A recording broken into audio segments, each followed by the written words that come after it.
A while ago, I made a decision. Sometimes in life, the Lord gives us a grace to make a decision. He wants us to make a decision. It's time to make a decision. Anyways, I made a decision that I would choose a primary image for the spiritual life in my life. Or you could say life in general. And for me, the image of the spiritual life that I've chosen to kind of go with for the rest of my life is the image of climbing a mountain. Again, there's a lot of different images for what the spiritual life is like. But I've decided, and I got the inspiration from Pope Benedict the 16th. He said he did the same thing. He said his primary image for the spiritual life is climbing a mountain.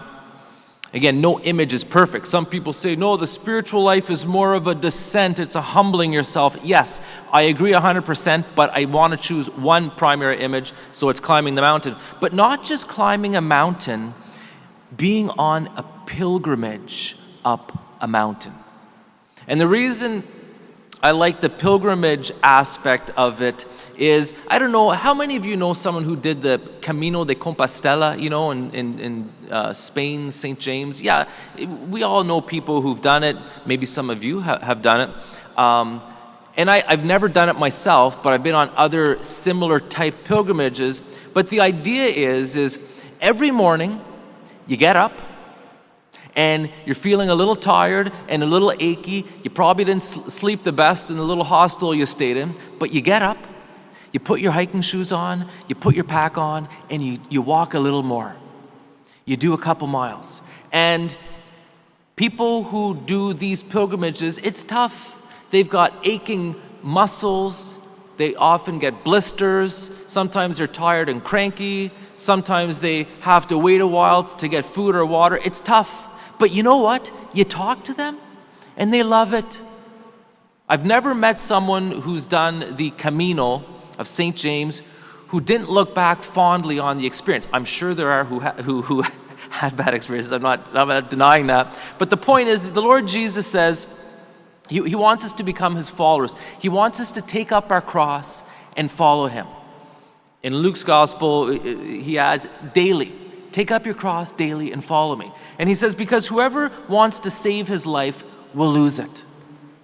But whoever loses his life for my sake will find it. And to me, part of the interpretation of this is to get up every morning, to put your hiking shoes on, to put your pack on, and to walk again. It's not easy. It's just not easy. But the pilgrim knows that's what I'm here for. That's my goal right now. That's my mission, to get to St. James, or to get to the top of the mountain. And again, the Lord Jesus tells us a truth most of us are very familiar with. It's the people who live lives of some kind of sacrifice. It's the people who do have that end goal in mind, who ultimately are the most joyful, who have a sense of meaning, a purpose, mission, fulfillment, and so on. And people who don't have some kind of sense of a goal, of a mission, of an eternal calling, an eternal destiny, a God-given mission, are empty, don't have that peace and ultimate fulfillment. Now, Saint Teresa of Avila teaches a beautiful principle.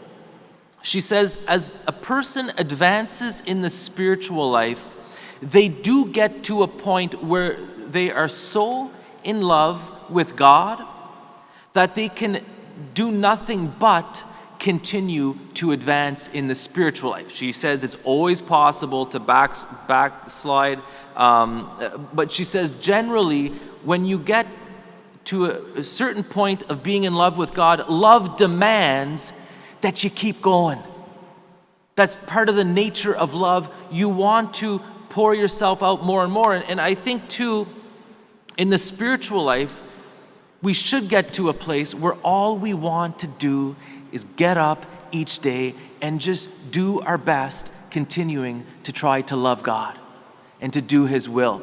And my brothers, my sisters, if this is the way we live our life, if we take up our cross daily, do our very best to do the Lord's will, to love Him, to love others, we will get to the place we long to be, with the Lord forever in eternity.